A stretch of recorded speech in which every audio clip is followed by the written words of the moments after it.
Hi, I've got your energy stories for the first week of June 2024. A new report from the Electric Power Research Institute, EPRI, indicates that data centers could use as much as 9% of total U.S. electricity consumption by 2030, driven by a surge in artificial intelligence and large language programming models, as well as internet queries using AI that use about 10 times the juice of your traditional Google search.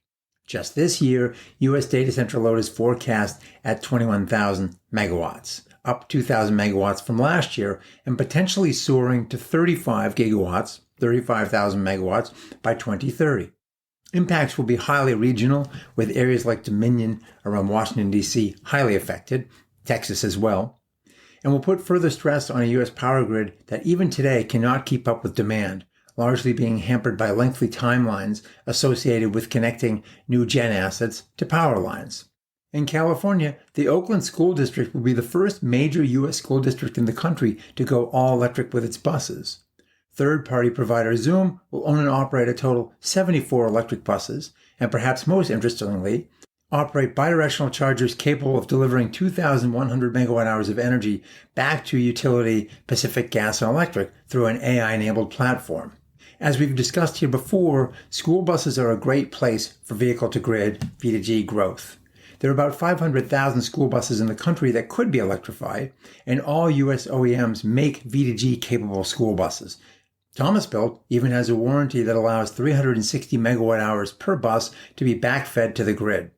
And school buses run fixed schedules and take the summers off when we most need evening power. Colorado utility Xcel Energy will work with V2G company Fermata Energy, as well as the City of Boulder, the nonprofit Colorado Car Share, and Boulder Housing Partners to develop a small but transformational, so they say, vehicle-to-everything, or V2X, bidirectional electric vehicle charging pilot. The goal is to lower total costs of EV adoption. The project will look at bill impacts and the potential for improved resilience resulting from bidirectional charging and V2X systems. It will only deploy 4 20 kW Level 2 chargers and 6 Nissan Leafs, but Xcel wants that data to determine how to more broadly integrate EVs into its grid. When parked in V2X mode, the Leafs will use the Fermata platform to use the battery to cut host buildings' peak demand, while also managing the health of that battery. Although Xcel says it has, quote, no current plans to expand the pilot, unquote, other V2X pilots and demonstrations were approved by the PUC in the utility's 2024 to 2026 Transportation Electrification Plan. My opinion? They're moving way too slowly. If the growth in electric demand is even a portion of what is expected, blame those data centers, we'll need all tools at our disposal to effectively manage it. Other companies such as Zoom are showing what can be done, so it's time for utilities to start putting their big boy pants on and get moving here.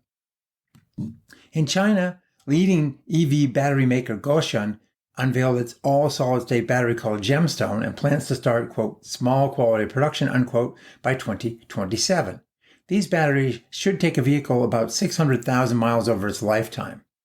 Goshun also launched its next-gen Stellary batteries that support about 375 miles of driving range in 10 minutes of charging. Meanwhile, both Geely and BYD are planning on plug-in hybrids that will offer 1,200 miles of range on a combined single gas tank and electric charge. California's grid operator just approved a $6.1 billion plan to increase transmission, including 26 new projects to help add 85,000 megawatts of renewable capacity by 2035. CAISO also greenlit a project to tie the 550-mile SunZia line into California's grid, a line that will carry 3,000 megawatts of wind power from New Mexico to Arizona, where a substation will further route it to California.